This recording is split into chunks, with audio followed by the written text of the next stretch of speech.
If you're anything like me, you love a little optimization. A huge part of why I love Planet Coaster is for its potential for you to make a difference by cost optimizing and laying everything out in an efficient but satisfying way. Not only can your rides look good, but they can perform well too. Striking the balance between these two aspects can feel insanely rewarding. Whether or not you've played the sequel to the widely acclaimed Park Simulator, you may find this guide interesting if you've ever questioned the mechanics behind flat rides and how guests are drawn to them. Now, before I go on, I have a spreadsheet down in the description with price optimization and testing data for every single flat ride in the game. If you'd rather take the resource and run, you're more than welcome to do just that. This guide will be explaining what the numbers mean and some general takeaways from my research. I really hope you enjoy. Generally speaking, if a ride has a high prestige rating, guests will be more drawn to it. If guests have fear or nausea tolerances, they will typically push through them if a ride has a very high prestige rating. For this reason, it could be that if one of your intense or nauseating rides ends up with a consistent vomit puddle at the exit, guests who wouldn't normally go on such rides are doing so anyway. What exactly is prestige? Well, it's the function by which guests determine how appealing a ride is at its base level. Its excitement, fear, and nausea, or EFN as you'll commonly see it, have no bearing on whether or not guests will attempt to ride it. It should be noted that rides outside of guests' tolerable range will be avoided by said guest, so it's good to have a variety of different types of intense and nauseous rides in your park. Excitement only matters until your ride hits about 2.5, and then guests will stop complaining about said ride being unenjoyable. Something which is important to note is the appeal side of Prestige functionally has no use in a park with only one attraction. Guests will only have one option, and thus cannot use Prestige as a distinction of which rides quote-unquote look cool, and therefore ride those. Every guest in a park with only one attraction will ride it so long as it falls within their acceptable tolerances. Although Prestige might be a good general indication of how much money a ride will make, it only matters so long as guests are not filling the ride each cycle. Once that is achieved, profits will matter more. The most prestigious ride sequences that you can modify a ride to will also be the most profitable, but this is not always true on the margins. An example of this is teacups, which can make 28 cents more per second over more prestigious ride sequences. In my testing, only 9 ride types ever benefit from this, but it's still an important distinction to make. Every ride has a unique and hidden prestige cap which affects its ride sequencing, which is better known as the ride experience found in the bargain pricing breakdown. It is seldom true that adding more sequences after reaching the threshold will result in better prices or a better experience. It stands to reason that Sunflare,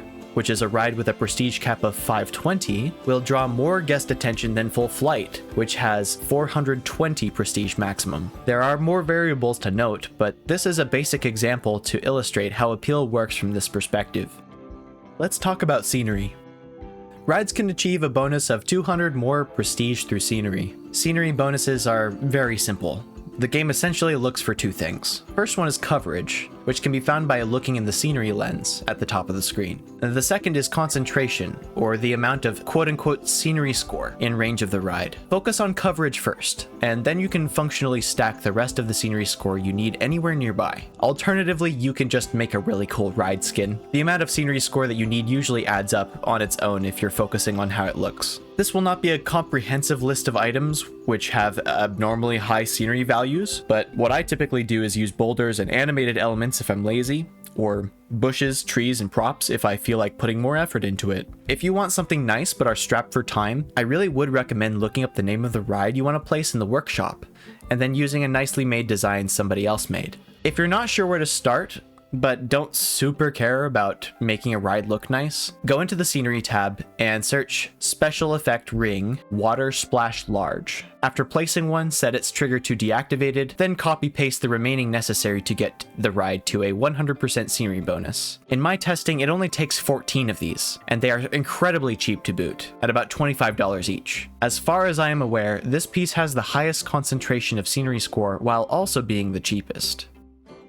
Finally, we can move on to reputation. Reputation is a difficulty modifier which applies a figure multiplicatively to a ride's base prestige. Here's the list of reputation modifiers and about how long it takes to get them. The first one that you've very often seen is new, which is 10% appeal for the ride on its opening. The next is established, which is a 0% appeal after about 16 in-game hours of play. Next is dated, which is a negative 10% penalty to appeal after about 32 in-game hours. After that, and quite some time, we have aging, which is a 15% appeal penalty, or it could also be resurging, which is a 5% appeal bonus after about 64 in-game hours after its opening.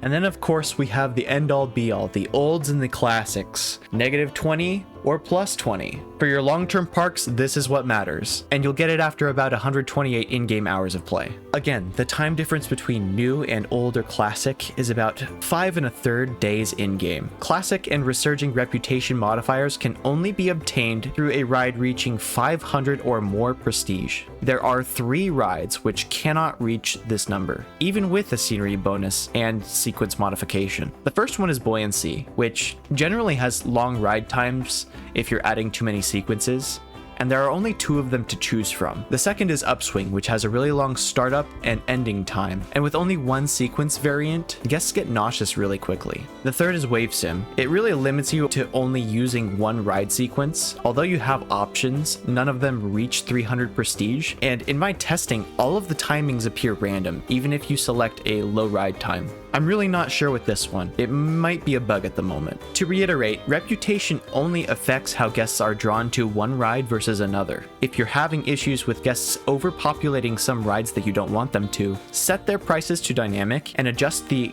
quote-unquote max queue timer down in the pricing window if it's still a problem in the future. You've reached the end of the video. That's it. There's still much more to talk about with regard to flat rides, but most of that information coincides with other roller coasters as well, so if you have any questions, feel free to ask, and I'll likely make a video on the topic. There's much more to come in the future. Thank you for watching, and have yourself a lovely day.